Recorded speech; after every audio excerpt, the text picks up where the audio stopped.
J'aimerais un peu revenir à l'arrière. Qu'est-ce qui m'a amené à cette méthode-là? C'est qu'effectivement, quand j'ai commencé à l'école il y a 25 ans, je remarquais, vu que je ne venais pas des sciences de la gestion, que la notion de grand groupe était déjà imprégnée. On parlait de 60-70 étudiants et pédagogiquement, les étudiants étaient habitués avec ça. Ils étaient aussi habitués aux travaux d'équipe et aussi à l'étude individuelle. Mais je voyais aussi que les gens en sciences comptables, eux, utilisaient beaucoup les tuteurs tutorés. D'autre part, je remarquais, à mesure que j'enseignais, qu'il y avait beaucoup d'étudiants qui n'étaient pas préparés avant d'entrer en classe, attendaient que je leur donne le signal sur qu'est-ce qui est important et qu'est-ce qui n'est pas important. Et quand ils l'avaient fait, c'était aussi un niveau de compréhension pas très élevé. Et par contre, il y avait un désir de travailler en classe. Donc, je suis parti de ce constat-là, et puis là, j'ai commencé à jouer avec cette idée d'apprentissage par les pairs.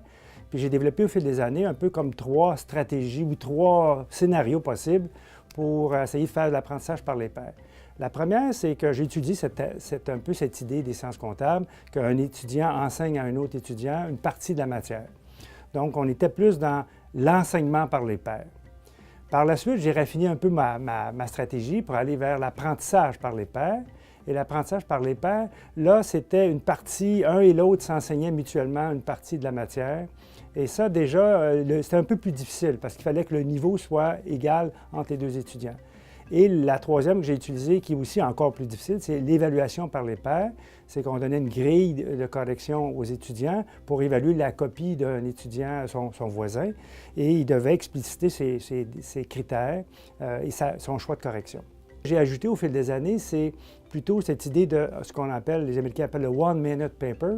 Je me suis aperçu que quand je faisais écrire les étudiants sur la matière, soit pour se préparer pour venir en classe, soit pour synthétiser ce que je venais de dire ou pour faire une synthèse à la fin d'un cours, la partie écrite faisait qu'une fois qu'ils entraient en interaction avec leurs voisins, le niveau montait.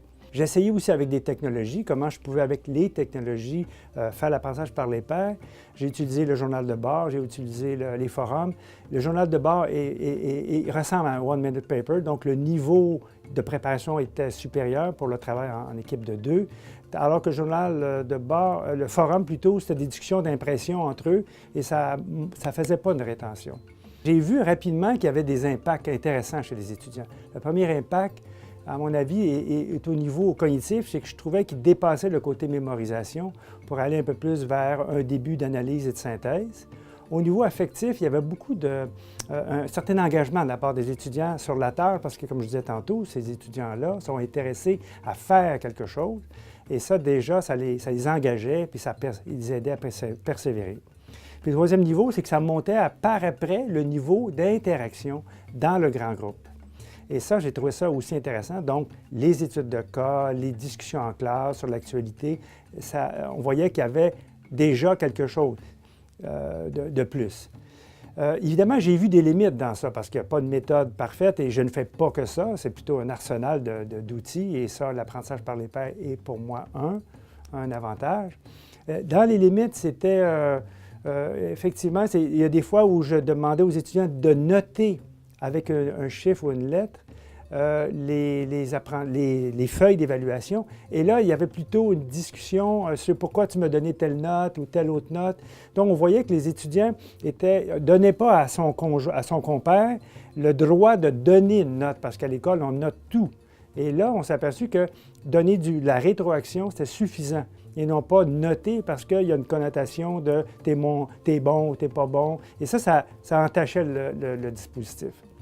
C'est quelque chose que maintenant j'utilise systématiquement autant au bac qu'au doctorat parce que ça crée de la variété d'une part et ça monte le niveau de réussite du plus grand nombre.